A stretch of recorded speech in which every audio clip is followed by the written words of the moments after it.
We are live and we are members of the syllabi cohort or syllabus cohort of Smart Brown Girls. I'm Dr. Nicole Carter, and I'm Morgan. all right, and we will be discussing the first, I think, really the 2 days and the prologue featured in 7 Days in June by author Tia Williams. So we'll be um, going through this book. I actually really enjoyed it. Um, I want to, okay, so I want to give you a little overview. If anyone hasn't really gotten a chance to get into the book, hopefully you have, though. And hopefully you grabbed your syllabus from smartbrowngirl.com so that you can read along and go along with us as we discuss the first, actually, it's more than a few chapters, but the first several plus chapters of the book. So, just a overview again. 7 Days in June by Tia Williams follows the journey of Eva Mercy, a 34-year-old, formerly best-selling author of the Curse series, a 14-book collection of novels that tells the stories of Gia and Sebastian, a pair of teen vampires who are bound by an ancient curse to wake up on opposite sides of the world the moment after orgasm. So, yeah. You want to get started Yeah. with the first? um, I really enjoyed this book. Um, it's so funny. So funny. So yeah, okay, we can kick it off with the prologue questions. I think whatever's first on the syllabus. So it says, while Eva's characters are young black teenage vampires, the first chapter places her in a book promotion event with a group of 40 middle-aged white women fangirling over her content. And during a conversation about Gia, which is the main female character of her series, a fan states that, quote, she's such a fearless warrior. Sebastian is supposed to be the scary one, but she's killed armies of vampires to protect him. So I remember, in this section, they're kind of having this dialogue about the power of like teen girls. And I guess we could go back to like the actual prologue and kind of start there because we get an intro to Eva there. I think she chokes on her gum during while she's masturbating, and she's such a vivid like thinker, and just the way that she kind of like paints this image and talks to herself after that. She's like, "What if my daughter finds me dead with this vibrator right here?" And I think we kind of get the impression initially that Eva she's a lot. She's gonna be a lot, and I think Tia Williams, the prologue was like a page and a half. Yeah, it's a page and a half. So she was very good about kind of introducing Eva and reeling us in just a little bit before jumping right into this sea of white women who are having a conversation with this one black lady about teenage characters. So what were like your thoughts on the conversation that they had about teen girl power? Um, it was this whole section about how powerful teen girls are and how teen girls I think can like change the world or something. I can't remember the exact wording, but what did you think about this? Just this setting in general, all these white women. Well, I thought it was weird. Actually, I'm gonna be honest. The setting itself, not even because of like where they were having the conversation at or where the event was taking place Yeah. at. But I just think the fact that it's like all these white women, they're all followers of this writer. Mm-hmm. And it's interesting to me because like she's the writer of those books that like I usually just pass by, like when I see them in the supermarket checkout and like different things like that. So it's very interesting. But uh I actually also kind of expect that, and this is probably just a stereotype, though I'm generalizing, that like white women would be the followers of this Yeah. genre, I guess, like given the placement, like where they are. To me, it seems like it would be like middle-aged single or not single mothers, but middle-aged mothers, Mm-hmm. housewives Right. who have time to peruse the, like to go check out the supermarket and get these items. So, This one um, lady, I'm sorry, go ahead. go ahead. This one lady even makes a comment about like it gets like real weird at that point when one of the white women is talking about how I think she like goes to her son's football games or something, or goes to some type of like sporting event and is like fantasizing about the black players. Yes, And so you I was thrown off by that. like, ma'am, you are Tremendously. these are teenagers, in this book. Because of course, we come to find out who her characters are based on, and they're black teenagers. So it's very weird that these white women are so invested, like heavily invested in the lives of black teen vampires, but also like what is the which I think we'll get into this later. What is the place of like black fantasy and all that? Like what does fandom look like when it's do white women know how to be like fans appropriately? Like how could they consume this content without it being weird?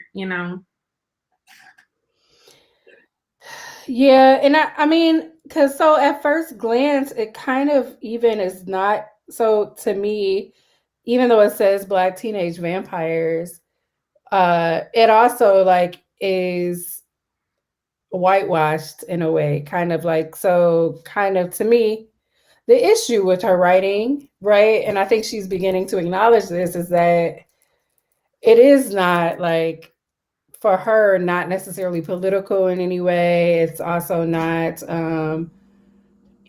like if the fact that they were black teenagers didn't come up, you would never know Right. that, right? So like essentially then it does appeal to all of these authors and things. So I mean not authors, the audience that is appealing to because so one of the things about writing that I've like read a lot about is like a reader being able to place themselves in the context, like so in the story. And so if then it's not necessarily super racialized and things like that and not a huge emphasis, then they're able to do that. So then they automatically kind of take race and everything else out of the Yeah. books that Leaving. they're reading. And so then to me, then they're her number one followers. Yeah. So Leaving just enough for interpretation. yeah. Yeah. And the topic about like the teenage girls and this fearless warrior.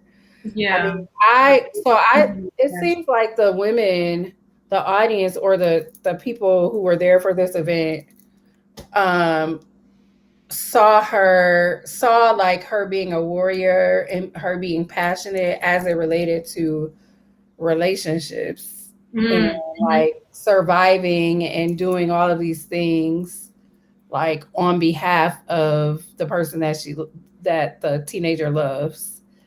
And I feel like Eva sees it differently, like sees it as, and that's even in the description, like the quote I think you were starting to mention Yeah. on page 9 about all of the teenagers who have done all these things throughout history, been the first of all these things. I think Eva sees it differently. It's like I'm just adding to like the list of other teenagers, Right. like teenage women or young, not women, teenage girls who have been um, like the first and extraordinary. Mm-hmm. So actually, that was my favorite quote. The quote from page 9. Uh, Um, the force of teen girl passion, or just how she kind of outlined the different accomplishments of teen girl? Yeah, to look at history, Roxanne Shante out rapping grown men at 14, Serena winning the U.S. Open at 17, Mary Shelley writing Frankenstein at 18, Josephine Baker, and I just wrote something about Josephine Baker, so I think that's why I was like feeling the the quote. But Josephine Baker conquering Paris at 19, Zelda Fitzgerald's high school diary was so fired that her future husband stole entire passages to write The Great Gatsby. The 18th century poet Phyllis Wheatley published her first piece at 14, while enslaved Joan of Arc, Greta Thunberg, teen girls rearranged the fucking world. And I think we see this, like, that is the reality. Like, teenage girls were also like activists, you know, like not just like through art and things like that and music and dance, but they were the ones leading movements. They're still leading movements right now. So, right. And that gets into another question in the syllabus.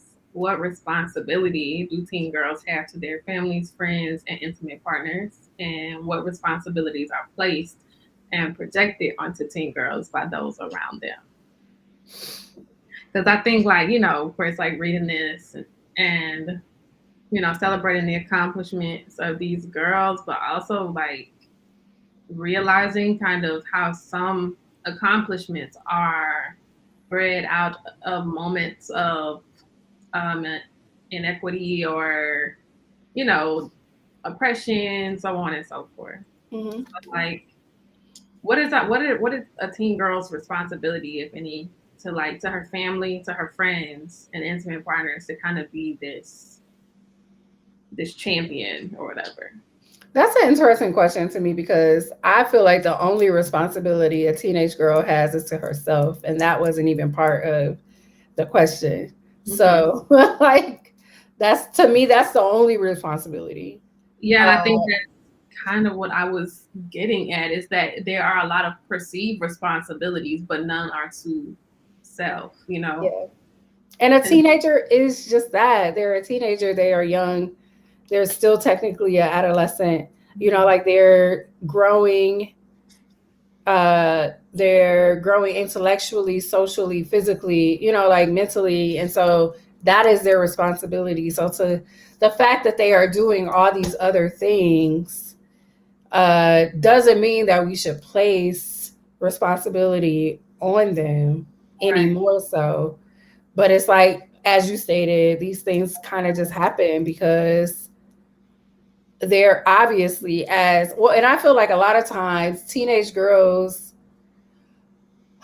are like, this is the beginning. And I think I'm specifically thinking like from a racial context too, like teenage girls period are hypersexualized. Like they're just overly sexualized, even when that is not part of who they are. But when I think of teenage girls of color, like there are all of these other things that are added to it. And so, and the reality of the matter is that inequity has always been like part of their lives. They're girls. Right. So, and all of the ones named were girls who knew that the inequalities and inequities were wrong. Exactly. And I think the vast majority of them are also teen girls who history has positioned as women. Yes. And has not remembered them as, you know, 14, 15, even a 19-year-old, you know. Yeah. They have, it's like when I think of Josephine Baker, like, and you know, I think Roxanne Shante, like, that was known, I guess you could say. But like a lot of these women, I mean, a lot of these teenagers have always been regarded as women. Yes. It's called, and I think we talked about it a couple of readings ago. It was something, I don't know what the reading was, but it was another one, and we talked about adultification and the impact on specifically, it was for The Secret Lives of Church Ladies. And so just like the adultification of really Black girls, because specifically brought up Roxanne and Shantae.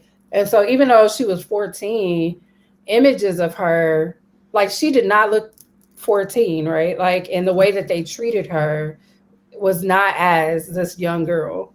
Yeah. And then Josephine Baker, no way, right? Like, no way did, and I mean, that goes back to that whole thing. Like, when you are a girl of color, automatically seen as like a grown woman. Yeah. So, but yeah, to answer, I don't feel like there is any responsibility except for to themselves. Great. But in the world that we live in, There's more place. teenage girls are caring for entire families when their parents are working. They're, they're going to school. They're feeding entire families. They got jobs, So that's the reality. Hey. So, next question. Wait, can you hear me? Is there an echo? Huh?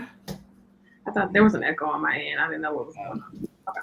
So it says, well, this will be my legacy, she thought. I have friends organizing protest rallies and writing Pulitzer Prize winning New Yorker essays on race in America.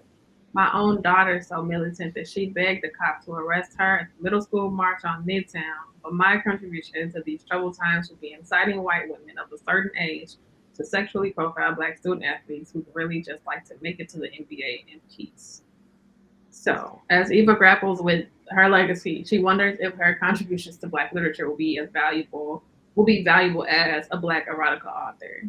What is the role of Black pleasure and sexuality in the conversation and journey towards liberation? So I thought that was a really great question. I think it connects to when we did the reading by Adrienne Marie Brown, I believe that's her name. But I truly believe that sexual empowerment is important, given that for so long, particularly, and again, I'm talking about Black bodies, but women's bodies, period, have been like kind of controlled, not kind of, have been controlled by other people. So I do believe that this is a strong legacy. Like I feel like she does a lot of minimizing of like her own abilities and contributions, but I do see this, like, you basically are because you're writing. You didn't have to complete college because you were able to write well enough that you reached so many audiences. You're a best-selling author. Who cares if it's in erotica? Like, that's a valid area. I see it as a valid area, but yeah, what I liked was that, of course, they mentioned the whole curse being about vampires. I think before they made a reference to Twilight, and I liked that this didn't exist within a universe where Twilight was not a thing. So they were able to compare it to, this huge fandom with like this all white cast and show that Eva was having just as much success and that it was, comparable to the work and to the prestige of Twilight. That was the vampire craze was massive. And for her to at that time be able to get in on that and to really like ride that wave successfully as a Black author with Black characters, speaking about love, pleasure, sex, and like you said, like supporting herself, like living well off, and also being able to, take care of her daughter and do things that she wanted and needed to do. I feel like it's great. And pleasure activism, I think that was the Adrienne Brown book. I think that was the name of it. But yeah, like, and I think it's important to point out too that, like, I love to see Black women writing things that it's like, and I know it's like kind of this, what is it called when it's like a story within a story, but it's like we see Eva writing this story, writing we hear about her or read about her, writing these stories, and it's not about like struggle. You know what I'm saying? Like Yeah. about like this like historical like trauma experience by, Mhm. like, so it is expanding one, the genre that Black folks can contribute to, but then two, like expanding how we talk about black black girls, Black people, our characters. Like it What's doesn't always have to be based in traumatic experiences. right? And And then that so, conversation comes up at the Black authors panel, yeah. where she is, invalidated basically because everyone else is making some type of socio-political commentary, and she has vampires having sex and have orgasms and knocks them out.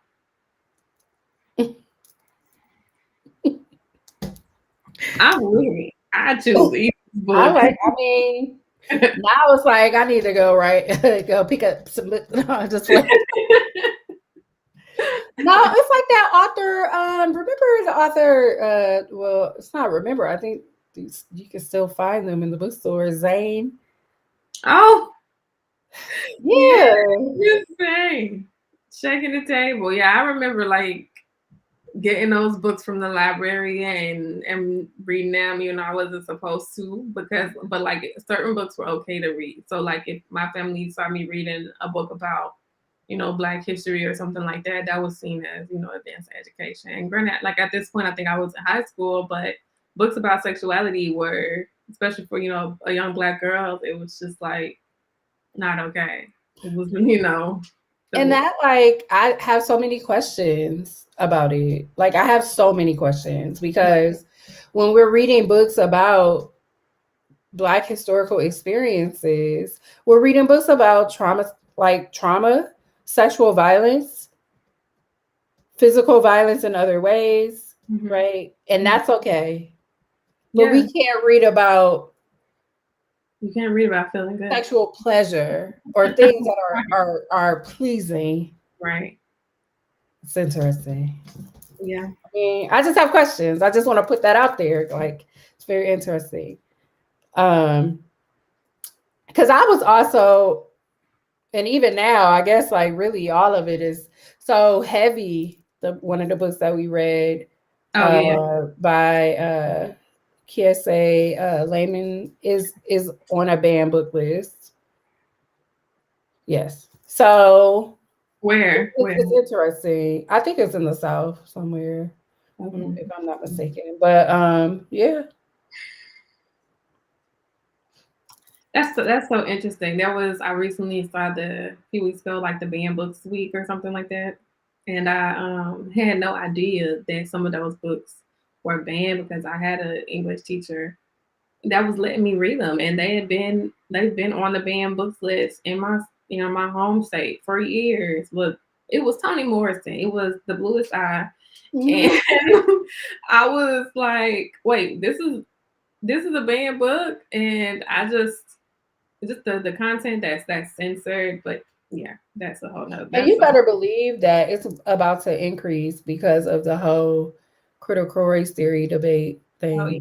So, yeah.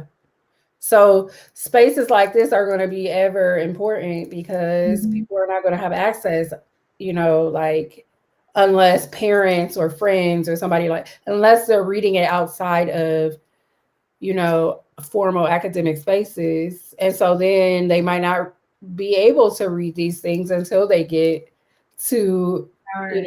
adulthood or something. And so things like this will be important because otherwise they won't be reading any of that. So, but yeah, interesting. I could read the next couple of questions. Okay. So this is from a quote on page 12. It reads, "Sickness wasn't sexy, and her disability was invisible. She wasn't missing a limb or a full body cast. Her level of suffering seemed impossible for others to fathom. Eva's debilitating migraines are what she calls an invisible disability, The severity of her pain level often causes her to cancel appointments and withdraw from various obligations. Why do you believe Tia Williams chose to give Eva an invisible disability? Um, and then I guess I'll ask all the questions, but why do you believe Tia chose to give Eva an invisible disability? And how do you think her migraines have impacted her closest interpersonal relationships? And how does this ability inform how and where we place social value? I think that with ability is, and just, I guess, the way people, because of ableism, people generally only, I don't want to say respect because they don't even do that, but acknowledge ability based on what they can see. So it's easier to make accommodations or be understanding of someone who is in a wheelchair, or someone who has physical traits that kind of display, that they may have a certain disability or something like that. But when it comes to mental disabilities, mental health issues, chronic issues, where like you are impacted on a daily basis, like where you appear to be well, and like you should be able to just get up and go every day. People, we live in a world where capitalism, just is about production and moving and always pushing forward. So if we can't see that you are physically impaired, then you should be able to keep going. It's I can't even list like chronic illnesses, but people just don't. We have varying issues, varying experiences, and we place social value based on, again, like what we can see someone dealing with, because it has to make sense to us. I find myself sometimes like trying to push through things and trying to do things, even though I know like I really shouldn't be trying because of things that I'm dealing with, but because I don't have a physical disability, it won't be regarded on the same level. Mm-hmm. Yeah, I was actually, this question really hits home for me. Like I do. So again, going back to like expanding perspectives and writings um, on Black women specifically, and by Black women. So I think it's rare for us to see really disability period spoken about in these, any of the really readings that we have, and that we not just that we review, but like just readings that we go through. And I also think, you know, so one, for me, it was refreshing to like see it there. I am someone who suffers from migraines. I'm someone who has multiple invisible disabilities. I'm like you, have at certain points not shared certain things or felt bad, like I should be doing this, and I can't because my body won't let me. But I have gotten to a point where like, so you're about to know that I have an invisible disability. That's why I bring it up often. And I don't care, because one of the issues is that disabilities period are seen as problems and seen as like weaknesses. Yeah. And to me, it's not a weakness. Mm-hmm. Really, I'm extra special. Like, they'll give you a dash of this and it. So, like, and really, and I'm not like, I'm joking, but like at the same time being like so sincere, because the reality is that when you have an invisible disability and a disability period, like disabilities, like you have, the way you navigate the world is different. Yes. And you're in tune to things that other people might never be aware of because you have to be.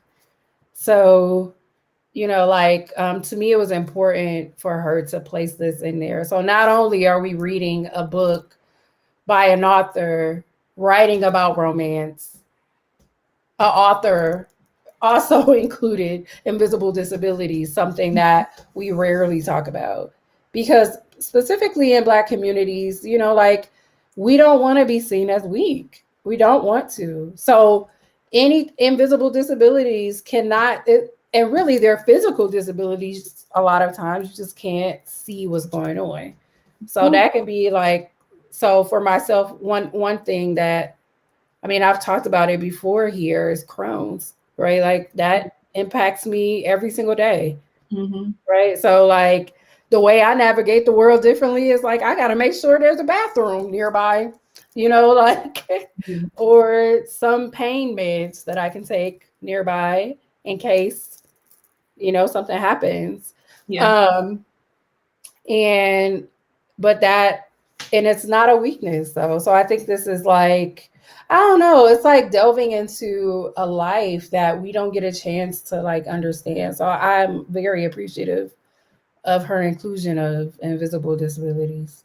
And I really loved how it didn't become like a, you know, kind of a null point. Like it was a part of her life, you know, and it was referenced throughout because I like just how it was constantly reiterated as something that Eva lives with, and those closest to her, like, well, I guess Shane, like he knew it, you know, and he understood it, and it wasn't like an issue where she had to accommodate him, which I think goes into the next one. You want to read the next question?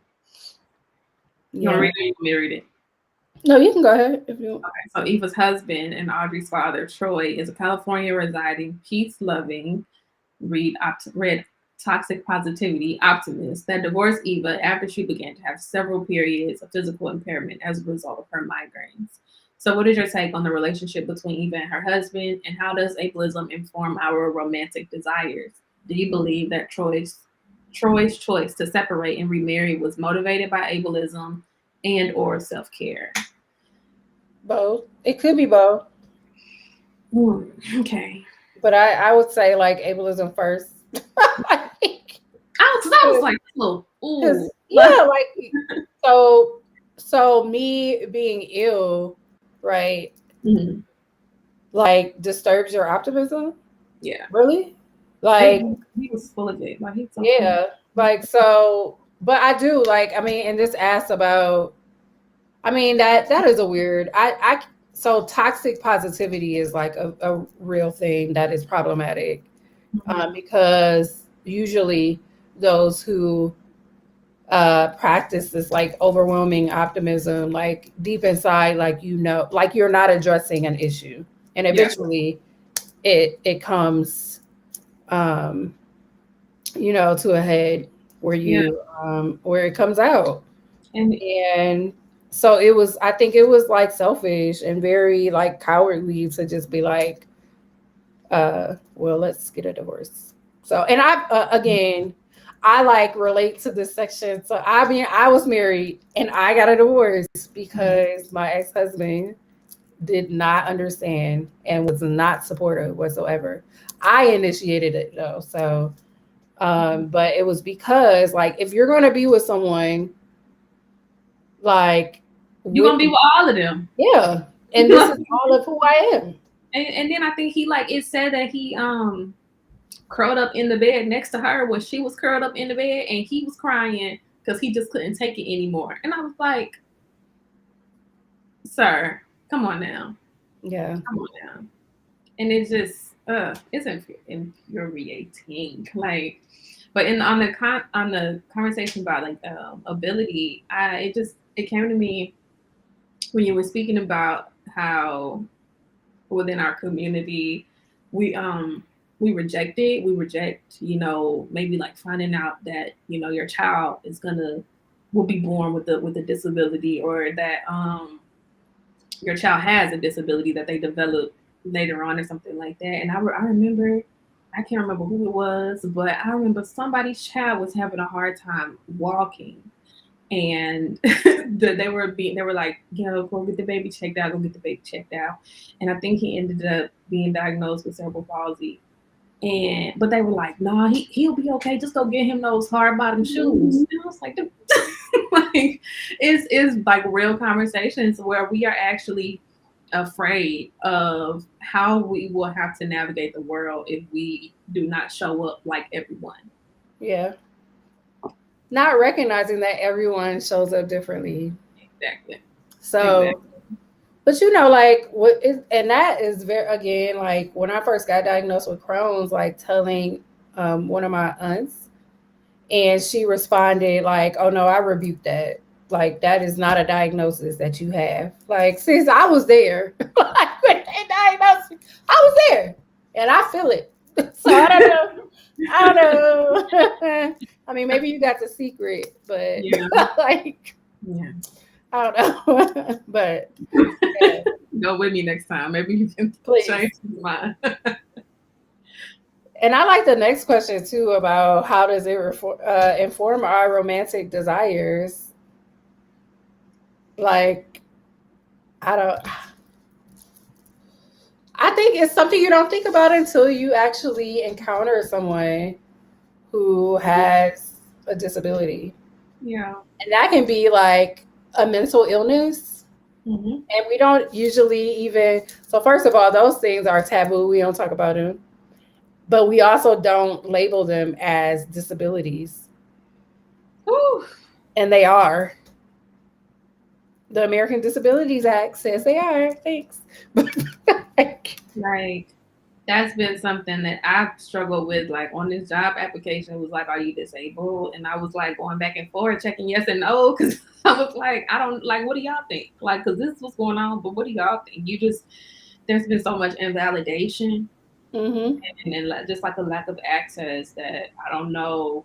I've struggled. Like even though I know, I still just socialization surrounding mental illnesses. It's just like I don't know like how to show up. Like how much to tell you. Like what do you want to know?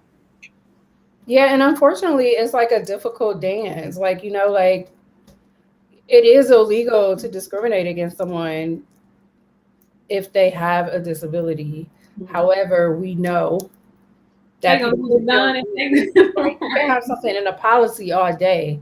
Doesn't mean that the people working in the space doing the hiring or who are responsible for supporting you actually uphold those policies. And then even if you do get hired and then you start working in a space, that doesn't mean that space is inclusive.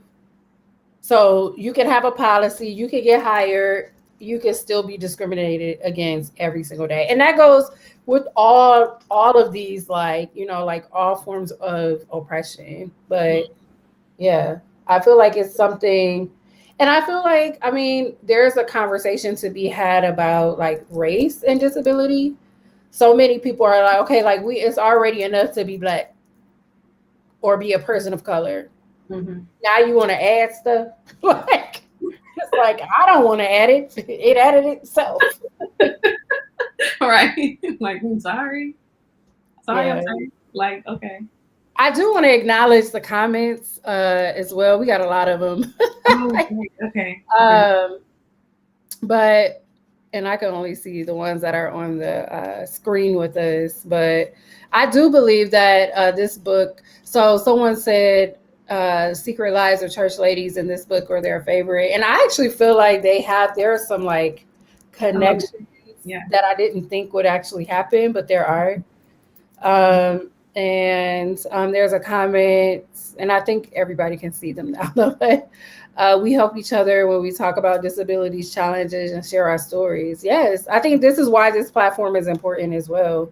And that's why books are important as well, because it might be a fiction or, like a novel, but it's still, inciting conversation about real life experiences. So, and then Reed Kicker said, and it can cut off children off of needed resources when early intervention is important. Yeah. Yes. Yeah.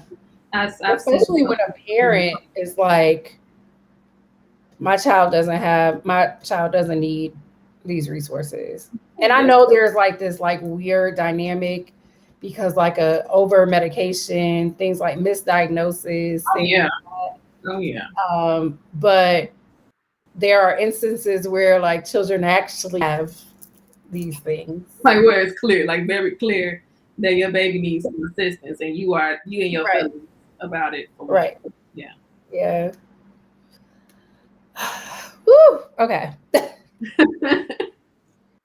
I can read this one. Okay. All right. So chapter 3 gives a brief look into Eva's born Genevieve Mercier younger years with an irresponsible mother who based her life on the possible uses of beauty and partnership Bible. There's a quote from page 26, and it reads, "It was like their purses were two outsides to exist at the same time." The mother claimed night, daughter got day. Day was for responsible people, and Lizette was a delicate woman too wispy to negotiate the details of like cooking, paying taxes, cleaning. So the questions Genevieve Mercier is now going to moniker Eva Mercy. Is this a stylistic to her writing career or one reflective of a more intentional decision? I think Eva's relationship with her mom has informed her daughter, Audrey. So on the name piece, I think we're getting hints at this point that there's most likely a reason she's no longer going by Genevieve and she's going by Eva. Because authors often shorten their name, do some type of variation, and when they give us her real name, like we see the connection between her writing name and her pen name and her birth name. But I think that just kind of the depiction of her relationship with her mom is kind of like, okay, there seems to be some distancing that's happening between who she wants to portray herself to be versus who she has been kind of raised to be. And as far as her relationship with her daughter, I can't remember how much we know about Eva and Audrey's relationship at this point, but let me see, this is chapter 3. But I think we can tell pretty early on that like Eva and her daughter are really close. They seem to have a generally like healthy relationship. One where Eva is a present mother. She isn't not present in every sense of the word, not just a physical presence. She aims to be mentally present, emotionally, even though at times she can be checked out for whatever reason. But overall, she seems to be trying to kind of work against the habits or the I guess things that have been instilled or shown to her by her mother. Yeah. Her mama. I'm like reflecting on her mom and like part of that quote, like too wispy to negotiate the details of grown up living, paying taxes, and cleaning. It's like, so I know paying taxes is like a thing to, it's or we will be jailed or something. However, like these are all things like that somebody else has said that to know how to cook. One, you need to know you're gonna keep a man and raise a family, and then you need to be cleaning all the time, and your house needs to be clean. Taxes. And her mama was like, no. So, yeah. So for me, like, I'm just like, in a world that's so effed up, is that grown up? Like being able to like wake up and navigate your day enough on certain days.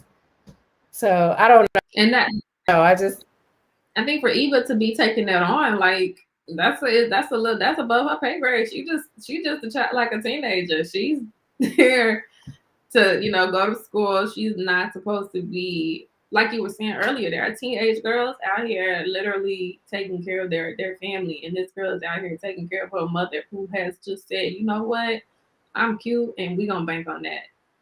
I don't want to do any of this other stuff. Eva, you got it. And Eva, she's had to do it to to make sure that they're okay, to make sure they're taken care of, I guess, in between time when one of her boyfriends isn't doing it. Yeah, and I think it's interesting. Like one comment said initially, I got the sense that she just wanted to associate with her past and create a fresh start to like move away from the thing you were mentioning, Morgan. But I find interesting that you like are disassociating from these things, but then you begin to write romance novels, like novels was one of the issues that you had was the eroticism within your home. Yeah.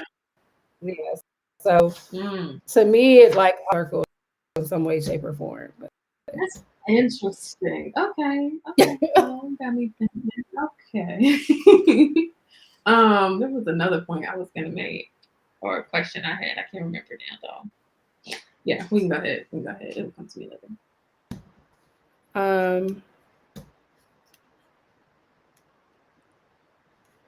Did I ask that? Oh, Sunday.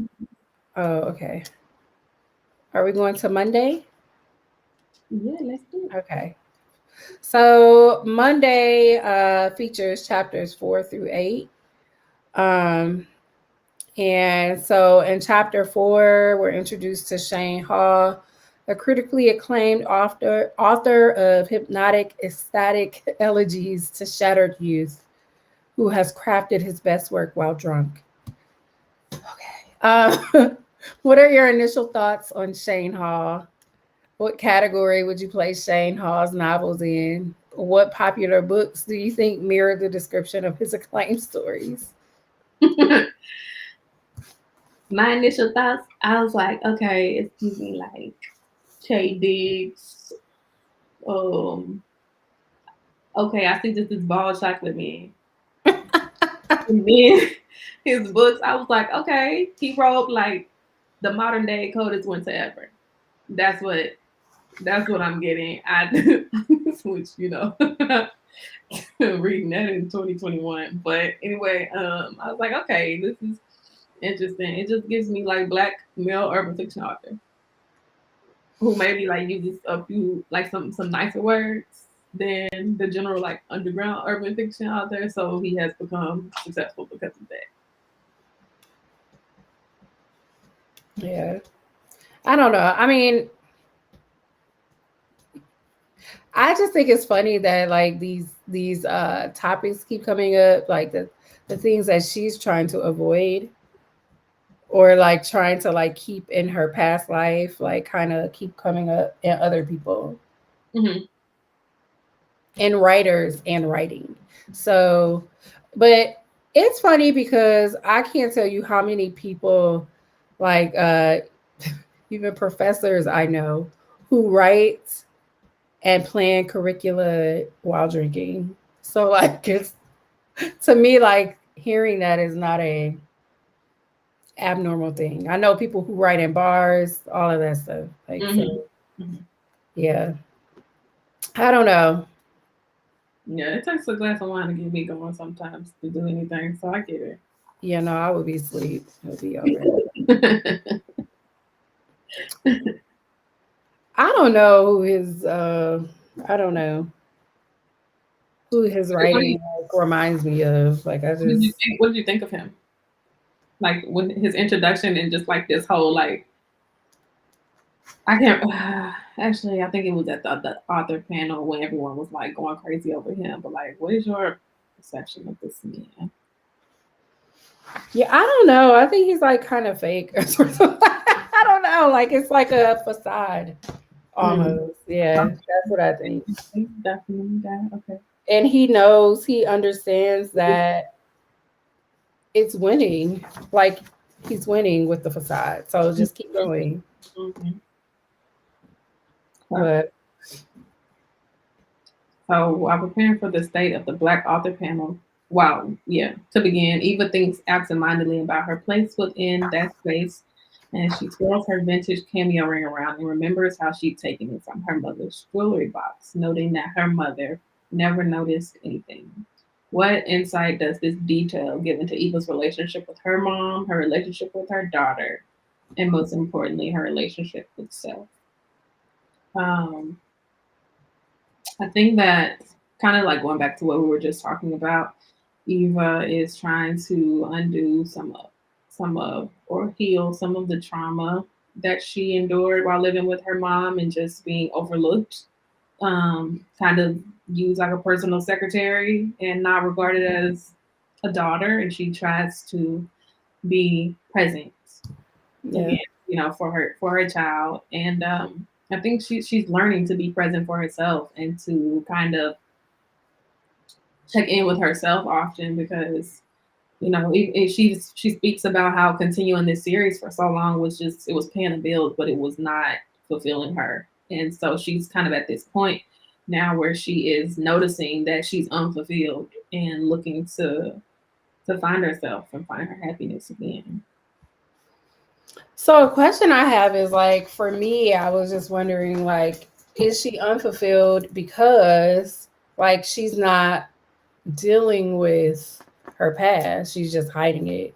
Because I feel like you can write about fun black things, fun black black shit, as it says, Right. and but still like heal or work towards like work on healing, because I don't feel like healing is like this like destination. It's like a continuous thing.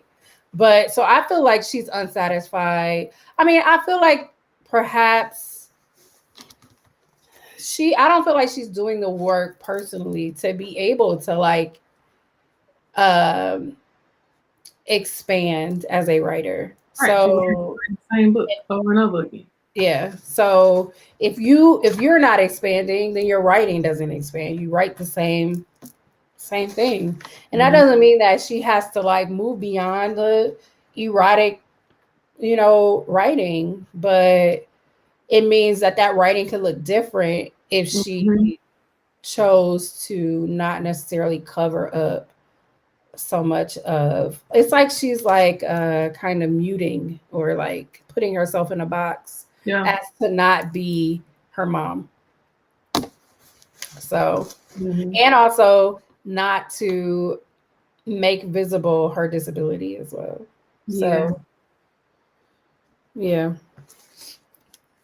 I don't know, but like this whole author panel situation is funny. Yeah.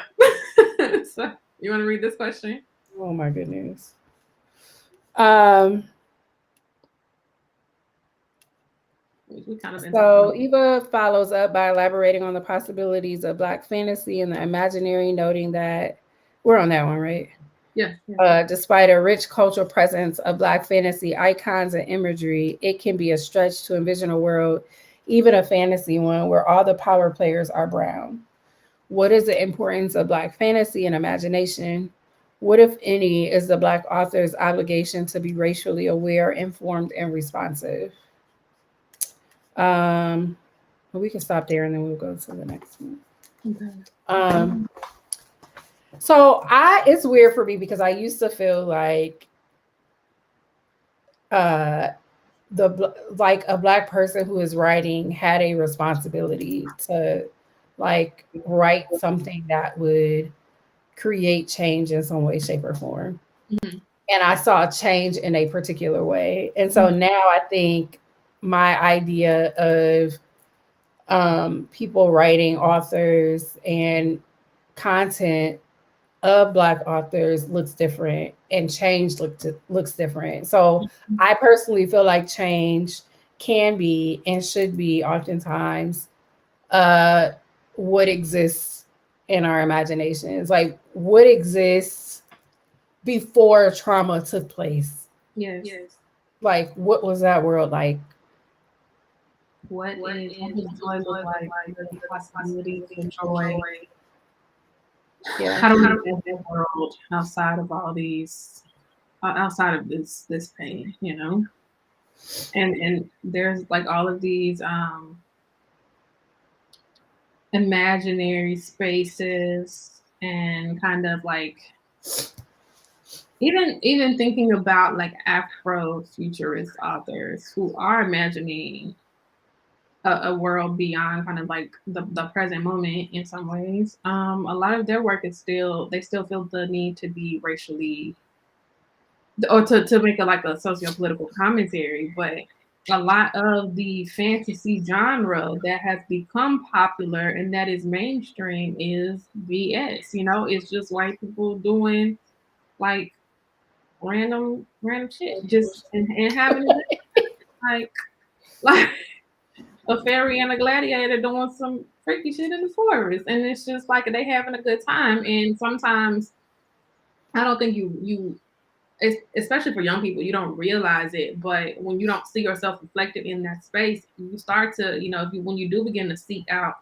spaces where people look like you, it's very it starts to narrow down, and you start to kind of be like your the possibilities for like imagining more become limited. So seeing Black people in these wild, fantastical spaces is important just for the sake of being able to kind of find your space throughout the world. And what I just think about kids and how kids want to be able to explore different arenas of art and all that. And you know, as they grow up and they're not seeing themselves as superheroes or whatever the case may be, it becomes limiting. And that informs, you know, just our daily experiences and um our experiences as adults as well. Yeah. So Reed Kicker mentioned that well, ask the question, what if you get tired of what you write, but it pays the bills? That's Eva's question. That's what that's what Eva's trying to figure out. Like, what is she gonna do? Because this is paying the bills, the tuition, like the Audrey's tuition. You know, it's keeping them beyond comfortable, and Yeah.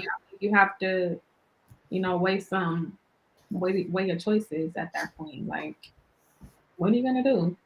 What's important? What's most important? I don't know. Like for me, like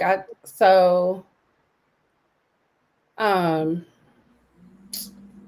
I know like in this world that we live in, having our bills paid and being able to like be financially like stable uh is a matter of life and death, like for many, really, honestly, and it's extremely important.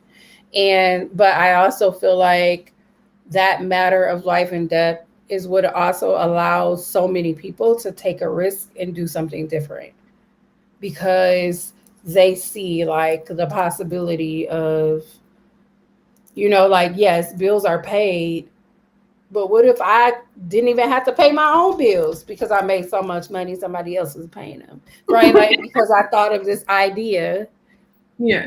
that is different or that like went, you know, like expanded the current thing that I'm working, that I usually put out or something. Mm-hmm. So, Mm-hmm. yeah, I think we actually get stuck. Like, a lot of us just, you know, like we're very comfortable.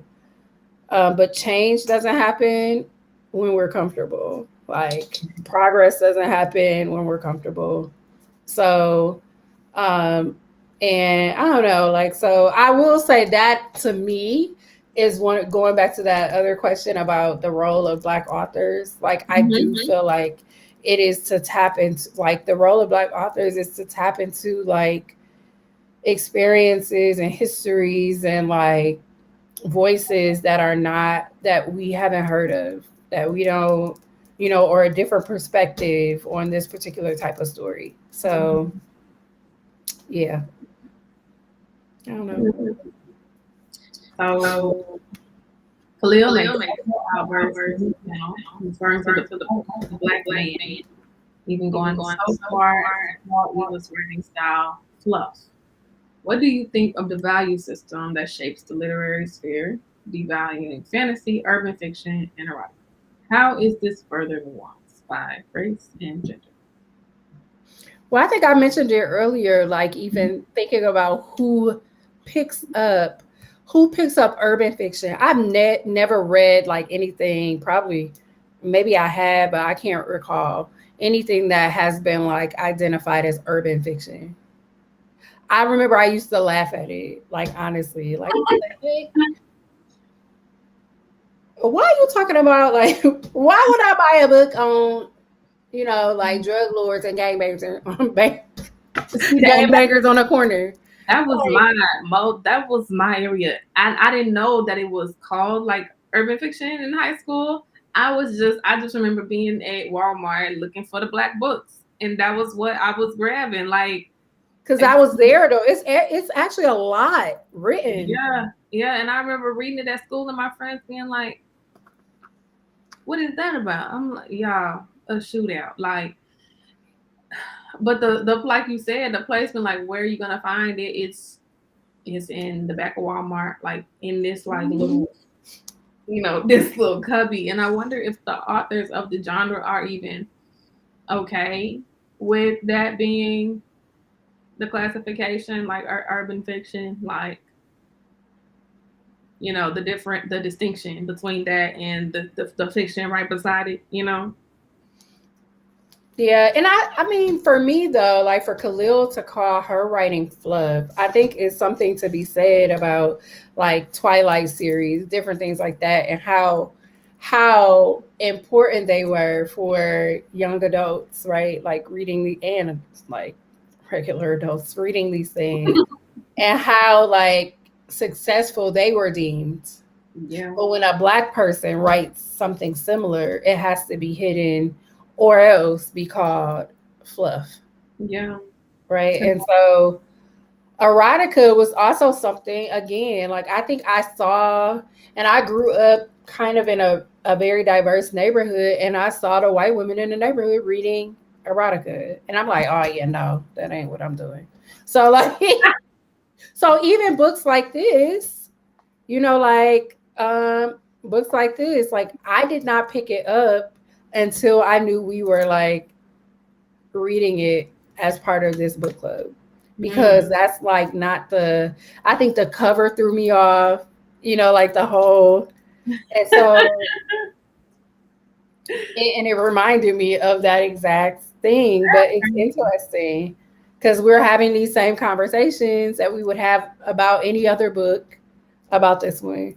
So, and the same thing, another book that I've been reading or I read when no one's watching. So that one actually features like this romance within like this like political context. And so it's very interesting. And I wouldn't have never picked up that book because the author is a romance writer.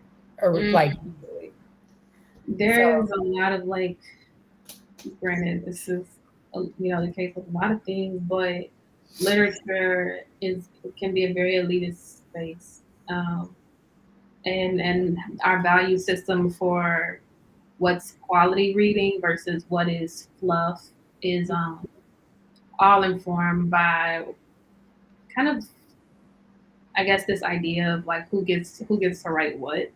We Black people are supposed to be writing, anthologies and historical texts only because you're supposed to be, researching a history and then sharing it with the people. And the white people get to write fantasy and just write about having a good time. And I think that that's even something that we need to deconstruct within our community as we work to expand our literary offerings. I'm about to start writing some erotica. Go ahead. Go ahead. I'm girl. Y'all better buy it. Cover is mild compared to some. Yes. To like this is it's just a little warm embrace. Like A little warm embrace. if I had this like in high school, my mom would have been fine. But them Zane covers, I had to cover them with a newspaper. Okay, so do you want to like continue? So I know we did not get far whatsoever. Do you want to continue? So we're discussing it together for those who don't know. next week, the 18th, I believe. Yeah, The 18th. And so we can pick up where we are on this question about shame. Yeah. I think the next couple of sections, well, no, they're long too. It's all long. So it's a lot of questions. It's a little repetitive, so we can also like condense and all that. Yeah. So, but yes, we can pick up again on Thursday. I believe it's a Thursday. Yeah. At 6:00. Mhm. So make sure you're reading. You grab your syllabus. So we can talk more about Black erotica and the politics associated with it. Yeah. Definitely. All right. All right, bye, y'all. Y'all have a good one. Thank Bye. you. Bye.